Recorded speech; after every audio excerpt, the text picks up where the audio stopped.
السلام علیکم ناظرین حضرات، چینل کو ابھی سبسکرائب نہیں کیا ہے تو چینل کو سبسکرائب کر لیجئے، ساتھ میں بیل آئیکن ضرور دبا دیجئے تاکہ آنے والی ویڈیو کی نوٹیفیکیشن آپ کو ملتی رہے۔ تو پہلی نعمت ہمیں اللہ عز و جل نے جو ماہ رمضان المبارک میں عطا فرمائی وہ قرآن کی شکل میں عطا فرمائی۔ اب آپ سوچیں، قرآن معمولی کتاب ہے؟ قرآن اتنی عظمت والی کتاب ہے کہ آقا کریم صلی اللہ علیہ وسلم ارشاد فرماتے ہیں کہ جب کوئی بندہ قرآن کی تلاوت کرتا ہے تو ایک رسی ہے جس کا ایک سرا اللہ کے دستے قدرت میں ہے، اور جب کوئی قرآن پڑھتا ہے تو اس کا دوسرا سرا اس کے ہاتھ میں ہوتا ہے۔ گویا پڑھنے والا قرآن پڑھ رہا ہے اور حقیقت میں اللہ عز و جل کی شان کے مطابق اس کا دامن اس کے ہاتھوں میں ہوا کرتا ہے۔ اتنی عظمت والی کتاب کہ اس کا فائدہ ہم اس اینگل سے بھی محسوس کرتے ہیں کہ ہمارے یہاں اگر کسی کا انتقال ہو جائے تو ہم اس کے فائدے کو جانتے ہوئے فوراً قرآن خوانی کرتے ہیں۔ ہم جانتے ہیں کہ یہ کتاب بخشوا دے گی، اس کا ثواب مرنے والے کو پہنچے گا تو اس کی نجات ہو جائے گی۔ تو اب آپ سوچئے، جس کتاب کے حوالے سے ہمارا یہ یقین ہے کہ یہ کتاب مرنے والے کو پڑھ کر ایصال ثواب کی جائے، اس کی تلاوت ایصال ثواب کی جائے تو مرنے والے کو اس سے فائدہ پہنچتا ہے۔ یہ عظمت والی کتاب کو اللہ نے جب نازل کرنا چاہا تو کسی اور منتھ میں نہیں، ماہ رمضان میں نازل فرمایا۔ تو یہ ماہ مبارک اتنی عظمت والا ہے کہ اس میں یہ عظیم کتاب ہمیں اللہ نے عطا فرمائی۔ پوری کتاب کی فضیلت اپنی جگہ پر ہے، لیکن آپ چھوٹی چھوٹی آیتوں اور سورتوں کو بھی دیکھ لیں۔ میں صرف آپ کے سامنے ایک آیت کریمہ کی بات کرتا ہوں، اور وہ آیت کریمہ ہے جس کو آیت کریمہ ہی کہتے ہیں، آیت کریمہ ہی کہتے ہیں، ٹھیک ہے نا؟ ایک آیت، اس ایک آیت کی فضیلت میں آقا کریم صلی اللہ علیہ وسلم نے ارشاد فرمایا، جب کسی پر کوئی مصیبت آ جائے اور کوئی شخص اس آیت کریمہ کی تلاوت کر لے تو اللہ تعالیٰ اس کی مصیبت کو دور فرما دیتا ہے۔ وہ آیت کریمہ ہے، لا الہ الا انت سبحانک انی کنت من الظالمین۔ آقا کریم صلی اللہ علیہ وسلم کی بارگاہ کے اندر بچوں کے نظر لگنے کی شکایت کی گئی تو سرکار صلی اللہ علیہ وسلم نے فرمایا، اپنے بچوں کو رات کو سوتے وقت آیت الکرسی پڑھ کر کے دم کر دو، بچوں کو نظر نہیں لگے گی۔ اب دیکھیں، کاروبار میں تنگی ہے، دھندا نہیں چلتا، کاروبار نہیں چلتا، فرمایا گیا دکان کھولنے سے پہلے سورہ علم نشرہ کی تلاوت کر لو، اللہ تمہارے رزق کے اندر برکتیں عطا فرمائے گا۔ یہ تو میں آپ کو صرف ایک چھوٹی چھوٹی چیزیں بتا رہا ہوں، ایک آیت، ایک سورت، ایک آیت، اس طریقے سے بتا رہا ہوں، لیکن یہ پورا قرآن اللہ نے جو نازل فرمایا اس کے لیے کسی اور منتھ کا اللہ نے سلیکشن نہیں، ماہ رمضان کا سلیکشن فرمایا۔ یہاں سے یہ بات سمجھ میں آئی کہ یہ کتاب جس کے نزول کے لیے اللہ نے ماہ رمضان کا انتخاب کیا، یہ مہینہ کتنی عظمت والا مہینہ ہے کہ اس مہینے نے ہمیں قرآن جیسی عظیم دولت عطا فرمائی۔ اگر آپ دیکھیں، آپ کے بچے، آپ کے گھر میں بچے کی پیدائش سمجھ لیجئے محرم میں ہوتی ہے تو آپ اس مہینے کو ہر سال سیلیبریٹ کرتے ہیں، اس مہینے کے اس دن کو جس دن آپ کے یہاں بچے کی ولادت ہوئی تھی، اور آپ خوشی مناتے ہوئے کہتے ہیں یار یہ وہی مہینہ ہے جس کے اندر اللہ نے مجھے بیٹا عطا فرمایا تھا۔ تو آپ سوچیں، جس مہینے میں اللہ نے قرآن نازل فرمایا اس مہینے کو کتنی اچھی طریقے سے منانے کی کوشش کرنی چاہیے۔ اللہ تعالیٰ نے جس مہینے میں قرآن نازل کیا اسی مہینے میں بندے کا دل بھی قرآن کی طرف مائل کر دیا۔ جو مسلمان پورا سال قرآن نہیں پڑھتا وہ بھی ماہ رمضان میں قرآن کھول کر کے بیٹھ جاتا ہے، یا اللہ ماجرا کیا ہے، پیٹ بھرا ہوا تھا تو قرآن نہیں پڑھتا تھا، بھوکا رہ کر قرآن پڑھتا ہے۔ تو جواب ملے گا، جس مہینے کو ہم نے قرآن کے نزول کا مہینہ بنایا اس مہینے میں لوگوں کے دل کو بھی ہم نے قرآن کی طرف مائل فرما دیا۔ تو یہ کتاب بڑی عظمت والی کتاب ہے، اور یہ مہینہ نزول قرآن کا مہینہ ہے۔ میرے پاس اس وقت قرآن کیا ہے اور قرآن کو کیسی کتاب اللہ نے فرمایا اس کے سلسلے میں مجھے کچھ بیان نہیں کرنا ہے. میں آپ کو صرف آج یہ بتاؤں گا کہ ماہ رمضان کے انعامات کیا ہیں. ان میں سے پہلا انعام اللہ نے ماہ رمضان میں ہم کو قرآن جیسی عظیم دولت عطا فرمائی. پھر آگے بڑھیں, دوسری نعمت اللہ نے کیا عطا فرمائی تو قرآن کہتا ہے انا انزلناہ فی لیلۃ القدر وما ادراک ما لیلۃ القدر لیلۃ القدر خیر من الف شہر. قدر والی رات جو 1000 مہینوں سے بہتر ہے, 1000 مہینوں سے آپ کاؤنٹ کریں, 1000 مہینوں کو کاؤنٹ کریں, اس سے بہتر اللہ نے قدر والی جو رات عطا فرمائی وہ کوئی اور مہینے میں نہیں, اسی مہینے میں اللہ نے عطا فرمائی, جسے لیلۃ القدر کہتے ہیں. آپ سوچتے ہوں گے قدر کے معنی آپ کے ذہن میں یہ آتا ہوگا کہ اس کی ویلیو محسوس کرنا, اس کی قدر کرنا. یہ معنی نہیں ہے اس کا. قدر کے معنی ہوتا ہے تنگ. قدر کے معنی کیا ہوتا ہے؟ تنگ, نیرو, ایک دم تنگ کے معنی میں ہوتا ہے. اللہ عز و جل قرآن مقدس میں ارشاد فرماتا ہے اللہ یبسط الرزق لمن یشاء ویقدر. اللہ جس کا چاہتا ہے, جس کی چاہتا ہے روزی کشادہ کر دیتا ہے اور جس کی چاہتا ہے تنگ کر دیتا ہے. یعنی قدر کے معنی تنگ کے ہے. اب اس رات کو تنگ والی رات کیوں کہتے ہیں؟ یعنی قدر کے معنی تو ہم کو تو یہی سمجھ میں آتا ہے کہ اس کی قدر کرنی چاہیے, یہ مطلب نہیں ہے. قدر کے معنی تنگ کے ہوتا ہے. تنگ سے مراد یہ ہے کہ اس رات آسمان سے اتنے فرشتے زمین پر اترتے ہیں کہ دل رکھنے کی جگہ نہیں ہوتی, جگہ تنگ پڑ جاتی ہے, اس لیے اس رات کو قدر والی رات کہا جاتا ہے. اتنے فرشتے نازل ہوتے ہیں زمین کے اوپر کہ ایک رائے کا دانہ رکھنے کی جگہ نہیں ہوتی. یہ رات اتنی عظمت والی رات ہے. اور اس رات کو قرآن نے کہا 1000 مہینوں سے بہتر رات ہے. تو یہ رات بھی اللہ نے کب عطا فرمائی؟ ماہ رمضان شریف میں. اور میرے پیارے آقا صلی اللہ تعالی علیہ وسلم کے پیارے دیوانوں, اللہ کے رسول صلی اللہ تعالی علیہ وسلم کو پروردگار نے طاق راتوں کے اندر لیلۃ القدر کے حوالے سے فرما دیا تھا, اور مخصوص طور پر وہ رات بھی بتا دی گئی تھی 21, 23, 25, 27 اور 29 میں سے جو لیلۃ القدر یعنی 1000 مہینوں سے بہتر والی جو رات تھی وہ رات بتا دی گئی تھی. اور حضور تشریف لے جا رہے تھے اپنی امت کو بتانے کے لیے, لیکن دیکھا تو حضور کے 2 امتی جھگڑا کر رہے تھے. تو اللہ نے حضور کے ذہن سے یہ رات جو پرٹیکولر جس رات کے بارے میں تھا اس کو اللہ نے اپنے محبوب کے ذہن سے نکال دیا, اور امت کو یہ بتا دیا گیا کہ اب تم ان 5 راتوں کے اندر تلاش کرو, اس لیے کہ لیلۃ القدر جو ہے انہی 5 راتوں کے اندر میں سے کوئی ایک رات ہوگی. میرے پیارے آقا صلی اللہ علیہ وسلم کے پیارے دیوانوں, عمومی طور پر جمہور علماء کا زیادہ تر اس بات پر اتفاق ہے کہ قدر والی رات یعنی لیلۃ القدر یا 27ویں شب ہے. ایک بات بری نہ لگے تو عرض کروں, بری نہ لگے تو, ہم نے ہر نعمت کی ناقدری کی ہے, ویسے ماہ رمضان کی بھی ہم نے ناقدری کی. اس کو میں ایک ایگزامپل کے ذریعے سمجھاؤں. اگر میری شرعی طور پر کوئی غلطی ہو تو اللہ مجھے معاف فرمائے, لیکن میں اپنے ضمیر کی بات آپ کے سامنے رکھتا ہوں. اتنا عظیم مہینہ اور اتنی عظیم رات, یہ ساری چیزیں ہونے کے باوجود کچھ لوگوں کو ماہ رمضان کے آنے کی خوشی ہوتی ہے, کچھ لوگوں کو ٹینشن ہوتا ہے, یار بھوکا رہنا, پتہ نہیں کیسے دن گزرے گا, یار بڑا مشکل مسئلہ ہے. کچھ لوگوں کو ٹینشن ہوتا ہے, کچھ لوگ خوش ہوتے ہیں.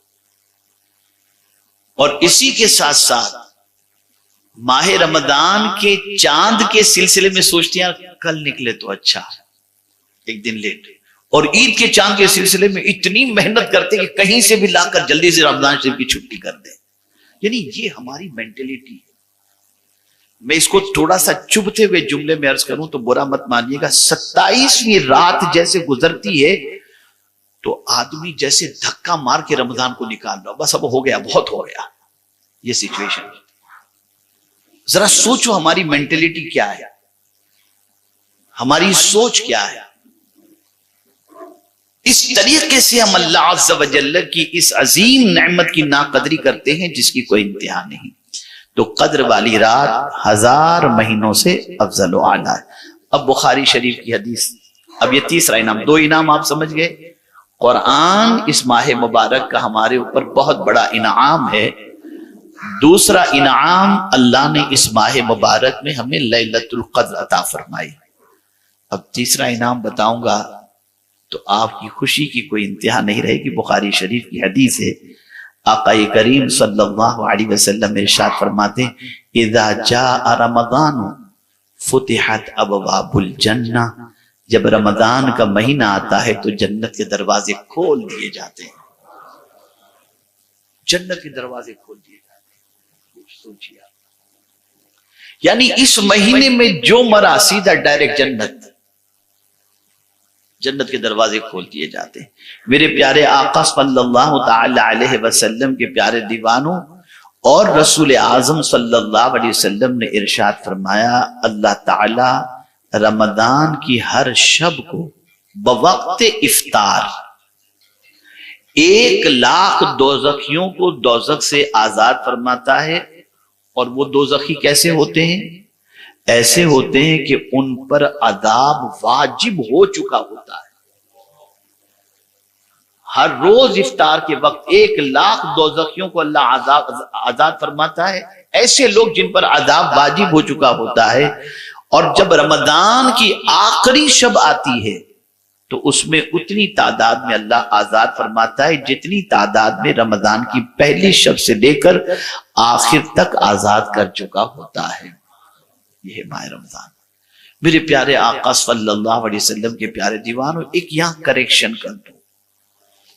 ہم صبح سے لے کے رات تک بلکہ بڑی معذرت کے ساتھ کوئی بڑی رات ایسی نہیں ہوتی, کوئی مقدس مقام ایسا نہیں ہوتا جہاں پر ہم جا کر کے دنیا اور یہاں کے جھمیلوں کے بارے میں فکر نہ کرتے ہوں. کسی بزرگ سے ملتے ہیں تو دنیا کا جھمیلا, کسی آستانے پہ جاتے ہیں دنیا کا جھمیلا, خانے کعبہ کے سامنے بیٹھتے ہیں دنیا کا جھمیلا, گنبد خضرا کے سامنے بیٹھتے ہیں دنیا کا جھمیلا, سنہری جالیوں کے سامنے بیٹھتے ہیں دنیا کا جھمیلا. سب سے بڑا ٹینشن یہ دنیا کے جھمیلے کا نہیں ہونا چاہیے. سب سے بڑا ٹینشن یہ ہو کہ بس اللہ ہمیں معاف فرما دے, وہ ہماری پکڑ نہ فرمائے. یہ سب سے بڑا ٹینشن. اور میں اس کے بارے میں آپ کو بتاؤں, اللہ نے خود حضور صلی اللہ علیہ وسلم سے فرمایا وَقُلْ, کہو تم. حضور سے رب نے فرمایا کہو تم. کیا کہو؟ رب اغفر ورحم وانت خیر الراحمین. اے میرے رب بخش دے, مہربانی فرما, اور سب سے زیادہ مہربانی فرمانے والا تو ہے. تجھ سے بڑا کوئی رحم کرنے والا نہیں ہے. سب سے بڑی دعا جو اس ماہ مبارک میں مانگنے کی ہے, بلکہ ہمیشہ مانگنے کی ہے, وہ اللہ سے مغفرت مانگو, اللہ سے بخشش مانگو. اس لیے کہ آپ مجھے بتائیے کہ ہم صبح سے لے کے رات تک جتنے کام کرتے ہیں ان میں کتنے کام ایسے ہیں جو اللہ کی خوشی کے ہوتے ہیں اور کتنے کام ایسے ہیں جو اللہ کی ناراضگی کے ہوتے ہیں. اللہ کی ناراضگی پر اگر اللہ پکڑ فرما لے تو ہمارا کیا ہوگا؟ اس لیے اللہ سے معافی مانگتے رہو, بخشش کی بھیک مانگتے رہو, مغفرت کی دعا کرتے رہو. یہ سب سے بڑی دولت ہے, سب سے بڑی نعمت ہے. تو میرے پیارے آقا صلی اللہ علیہ وسلم کے پیارے دیوانوں, اسی لیے استاد زمن کا ایک شعر مجھے بہت پسند ہے جو انہوں نے بارگاہ سمدیت کے اندر پیش کیا ہے. بے سبب بخش دے نہ پوچھ عمل, بے سبب بخش دے نہ پوچھ عمل, نام غفار ہے تیرا یا رب. یہاں عمل اگر پوچھے گا تو ہمارے پاس اس کی بارگاہ میں قبول ہونے جیسا کوئی عمل نہیں. اور اگر ہم نے بہت نیکی بھی کر لی تو ایک حدیث شریف آپ کو سنا دوں. کل بروز قیامت ایک بندے کے بارے میں رب فیصلہ فرمائے گا. کس بندے کے بارے میں؟ جس کے دامن میں نیکیوں کا انبار ہوگا, گناہ ہوں گے ہی نہیں اس کے دامن میں, پورا دفتر نیکیوں سے بھرا, نفل, حج, عمرہ, ساری چیزیں. جب اس کے دفتر کو میزان پر رکھا جائے گا تو رب فرمائے گا اس بندے کو میرے فضل سے جنت میں داخل کر دو۔ وہ بندہ عرض کرے گا مولا جنت میں تو تیرے فضل سے جا رہا ہوں، جتنی نیکیاں میں نے کی اس کا کیا؟ اس کا کیا؟ تب میرا رب ارشاد فرمائے گا فرشتو اس کی ایک آنکھ نکالو، اور پھر اس کی ایک آنکھ کو میزان کے ایک پلڑے میں رکھا جائے گا اور دوسرے پلڑے میں اس کی ساری زندگی کی نیکی کو رکھا جائے گا، تو ایک آنکھ کی نعمت کا حق بھی اس کی ساری زندگی کی عبادتیں پورا نہیں کر سکیں گی۔ تو رب فرمائے گا فرشتوں لے جاؤ اسے جہنم میں ڈال دو کہ اس نے میری آنکھ جیسی نعمت کا حق بھی ادا نہیں کیا۔ وہ عرض کرے گا مولا مجھے میری نیکیوں کا بدلہ نہیں چاہیے، اپنے فضل ہی سے جنت عطا فرما دے۔ کہنے کا مقصد یہ ہے کہ آپ ذرا سوچیں، ہم ہزار عبادت کر کے یہ سوچیں کہ ہم نے بہت کچھ کر لیا، نتھنگ۔ اس کی جتنی نعمتیں ہیں ان نعمتوں کے کمپیر میں پوری زندگی سجدے میں بھی گزار دیں تب بھی اس کی نعمتوں کا حق ہم سے ادا نہیں ہو سکتا، تو وہ معاف کر دے۔ اسی لیے استاد زمن کہتے ہیں بے سبب بخش دے، نہ پوچھ عمل، نام غفار ہے تیرا یا رب۔ میرے پیارے آقا صلی اللہ علیہ وسلم کے پیارے دیوانوں، تو ماہ رمضان میں اللہ عز و جل اپنے بندوں کی بے شمار مغفرت فرماتا ہے۔ اسی کے ساتھ ساتھ آپ دیکھیں کہ پیٹ بھرے ہونے کے باوجود بھی بندہ 5 وقتہ نماز نہیں پڑھتا، لیکن ماہ رمضان میں 20 رکعت تراویح بھی پڑھ لیتا ہے۔ یا اللہ ماجرا کیا ہے؟ یہ طاقت کہاں سے آ جاتی ہے؟ فجر کی نماز میں امام صاحب اگر طویل قرات کر دے تو ٹرسٹیوں کے پاس کمپلین پہنچ جاتی ہے، تھکا دیتے امام صاحب، یار تھوڑا سا خیال کرو، ان کو سمجھاؤ۔ اور یہاں 1.5 گھنٹے تک کھڑے رہ کر 20 رکعت تراویح پڑھ لیتا ہے۔ یا اللہ ماجرا کیا ہے؟ یہ توانائی کہاں سے آتی ہے؟ تو اس میں بھی اللہ نے فرمایا، اللہ کے رسول صلی اللہ علیہ وسلم نے فرمایا اس کا ریزن یہ ہے کہ سرکار صلی اللہ تعالی علیہ وسلم نے ارشاد فرمایا جب ماہ رمضان آتا ہے تو آسمان کے دروازے کھول دیے جاتے ہیں، جہنم کے دروازے بند کر دیے جاتے ہیں، اور شیطان کو قید کر دیا جاتا ہے۔ جو تم کو روکتا تھا نا اس کو ہم نے قید کر دیا، اب شیطان قید ہو چکا ہے، جی بھر کر کے عبادت کرو۔ پتہ چلا ماہ رمضان کا ایک انعام یہ بھی ہے کہ اس ماہ مبارک میں اللہ شیطان کو قید کر دیتا ہے تاکہ ہم عبادت زیادہ سے زیادہ کر سکیں، اور پھر اس کریم کی کرم نوازی پر قربان جائیے کہ اس نے اس ماہ مبارک میں نفل کے ثواب کو فرض کے برابر اور فرض کے ثواب کو 70 فرضوں کے برابر کر دیا، تاکہ امت مصطفیٰ صلی اللہ علیہ وسلم کی کسی نہ کسی صورت میں بخشش ہو جائے۔ میرے پیارے آقا صلی اللہ تعالی علیہ وسلم کے پیارے دیوانوں، اسی کے ساتھ ساتھ آقا کریم صلی اللہ علیہ وسلم نے ارشاد فرمایا شہر اولہ رحمت واوسطہ مغفرۃ وآخرہ عتق من النار۔ ماہ رمضان کا پہلا عشرہ رحمت کا عشرہ ہے، خوب رحمت کی موسلادھار بارش ہوتی ہے۔ درمیان کا عشرہ مغفرت کا عشرہ ہے، اور اخیر کا عشرہ سے مراد 10 دن جو ہیں، اخیر کا عشرہ یہ جہنم سے چھٹکارے کا عشرہ ہے۔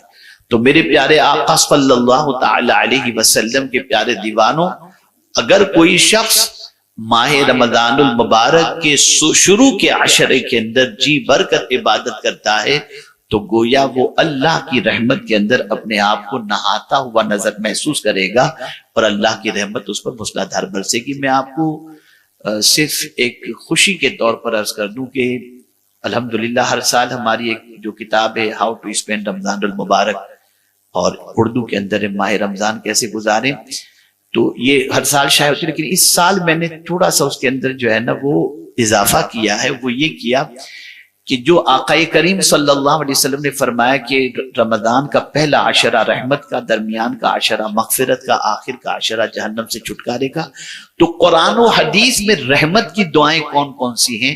تو ان 10 دعاؤں کو میں نے اس کتاب کے اندر شامل کیا. مغفرت کی 10 دعاؤں کو قرآن و حدیث میں جو ہے وہ شامل کیا، اور آخر کے عشرہ جو ہے جہنم سے چھٹکارے کا، تو اس کے سلسلے میں قرآن و حدیث میں کیا دعائیں اس کو میں نے شامل کیا، تاکہ بندہ ہر رحمت والے عشرے کے اندر پہلی رات ایک دعا بھی کرے تو اللہ انبیاء کی زبان سے نکلی ہوئی دعا والے کلمات کے صدقے میں اس پر رحم و کرم کی بارشیں نازل کرے. آپ لوگوں کی خدمت میں انشاءاللہ وہ کتاب پیش کی جائے گی. اسی کے ساتھ ساتھ یہ بھی رمضان کا تحفہ ہے کہ شروع کا عشرہ رحمت کا، درمیان کا عشرہ مغفرت کا، آخر کا عشرہ جہنم سے چھٹکارے کا. اب سنیے، اور یہ وہ حدیث ہے شاید میں سمجھتا ہوں زندگی میں آپ شاید پہلی بار سن رہے ہوں، شاید پہلی بار. آقا کریم صلی اللہ علیہ وسلم نے ارشاد فرمایا، جو شخص رمضان المبارک میں اپنے والدین کی خدمت اپنی استطاعت کے مطابق سر انجام دیتا ہے، اللہ تعالیٰ اس پر خصوصی نظر رحمت فرماتا ہے، اور اس کی بخشش کا ذمہ اللہ فرماتا ہے میں لیتا ہوں. جو بچہ اپنے ماں باپ کی خدمت ماہ رمضان میں اس کی استطاعت کے مطابق کرتا ہے، اللہ اس کی بخشش کا ذمہ خود لے لیتا ہے کہ میں اس کو ضرور بخش دوں گا. اور جو عورت ماہ رمضان المبارک میں اپنے خاوند کی رضا جوئی میں مصروف رہتی ہے، اللہ تعالیٰ اسے جنت میں حضرت مریم اور حضرت آسیہ رضی اللہ تعالی عنہ کا ساتھ عطا فرمائے گا. میرا خیال ہے کہ شاید آپ میں سے کسی نے یہ حدیث سنی ہو. آپ اندازہ لگائیں جس طرح سے ماں باپ کے عام دنوں میں خدمت کا ثواب رکھا گیا ہے، اسی طریقے سے ماہ رمضان المبارک میں جب اللہ ثواب میں اضافہ فرما دیتا ہے تو ماں باپ کی خدمت پر بھی اللہ عز و جل ثواب کے اندر اضافہ فرما دیتا ہے. میرے پیارے آقا صلی اللہ تعالی علیہ وسلم کے پیارے دیوانوں، اب اسی کے ساتھ ساتھ ایک اور حدیث مبارکہ آپ سماعت فرمائیں. حضرت کعب رضی اللہ تعالی عنہ فرماتے ہیں، جو شخص رمضان کے روزے پورے کرے، اب یہاں توجہ چاہوں گا، بہت پرفیکٹ کریکشن کرنے کی ضرورت ہے اور کیئرفلی اس کریکشن کو کرنے کی ضرورت ہے. جو شخص رمضان شریف کے روزے پورے کرے اور اس کی نیت یہ بھی ہو، اب نیت کیا رکھنی ہے اس کو ذہن میں رکھیں، اور اس کی نیت یہ بھی ہو کہ رمضان المبارک کے بعد بھی گناہوں سے بچتا رہوں گا بغیر حساب و کتاب و سوال و جواب کے، اللہ اسے جنت میں داخل فرما دے گا. یعنی ماہ رمضان کے روزے رکھتے وقت یہ نیت بھی ہو کہ ماہ رمضان کے بعد میں گناہ سے بچتا رہوں گا، تو اس کا ثواب دیکھیے آقا کریم صلی اللہ علیہ وسلم نے کیا فرمایا. اور میں سمجھتا ہوں یہ نیت دور تک بھی شاید کسی کی ہو، یا کوئی روزہ رکھنے والا یہ نیت کرتا ہو. اصل میں روزہ ہے ہی اس لیے تاکہ ہم اللہ عز و جل سے ڈرنے والے بن جائیں، اور ہمارے دل میں ایک اللہ کا خوف اس طریقے سے پیدا ہو جس طریقے سے صبح صادق سے لے کر غروب آفتاب تک ہم کھانے پینے اور عمل زوجیت سے اس لیے بچتے ہیں کہ کوئی دیکھنے والا ہو یا نہ ہو، اللہ دیکھ رہا ہے. ماہ رمضان کے بعد بھی ہم کوئی کام کرنے جائیں تو یہ تصور ہمارے ذہن میں ہو کہ اللہ دیکھ رہا ہے. اور وہ صرف ظاہری عمل تھوڑی دیکھتا ہے، صرف ظاہری عمل نہیں دیکھتا، وہ تو یہاں کی پوزیشن بھی دیکھتا ہے. یعلم ما توسوس به نفسہ ونحن اقرب الیہ من حبل الورید. اللہ فرماتے ہیں تمہاری جان کے اندر جو وسوسے تمہارے دل میں پیدا ہوتے ہیں نا، وہ بھی اللہ سے چھپے ہوئے نہیں.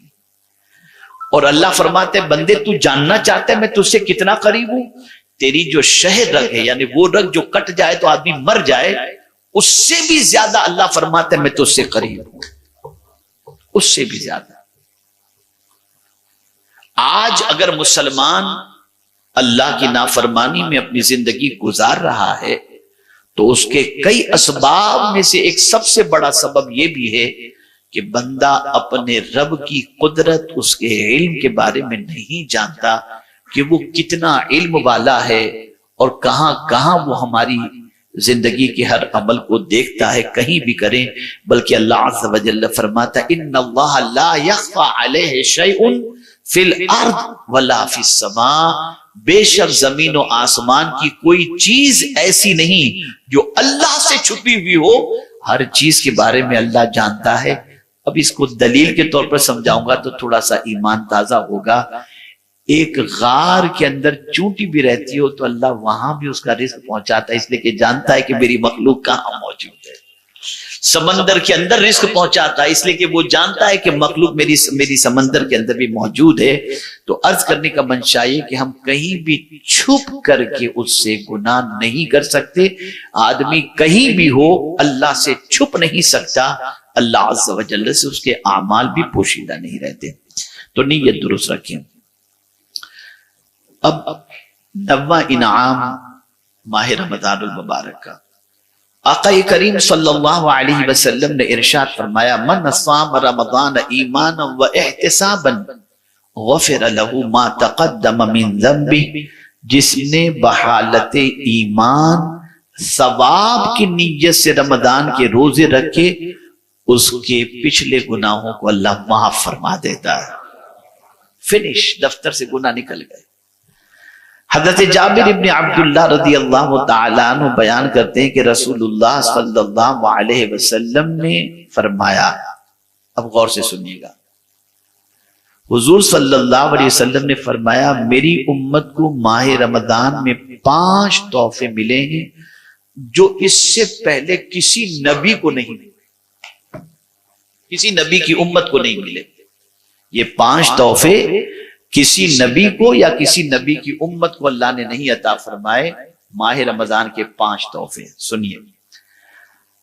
اللہ اکبر۔ آقا کریم صلی اللہ علیہ وسلم ارشاد فرماتے ہیں جب ماہ رمضان کی پہلی رات ہوتی ہے تو اللہ تعالیٰ ان کی طرف نظر التفات فرماتا ہے، اور جس پر اللہ کی نظر پڑ جائے اسے کبھی عذاب نہیں دے گا۔ یعنی جیسے ہی ماہ رمضان کی پہلی رات آتی ہے تو میرا رب حضور کی امت پر نظر محبت فرماتا ہے، اور جس پر اللہ نظر محبت فرما دے اللہ پھر اس کو عذاب نہیں دے گا۔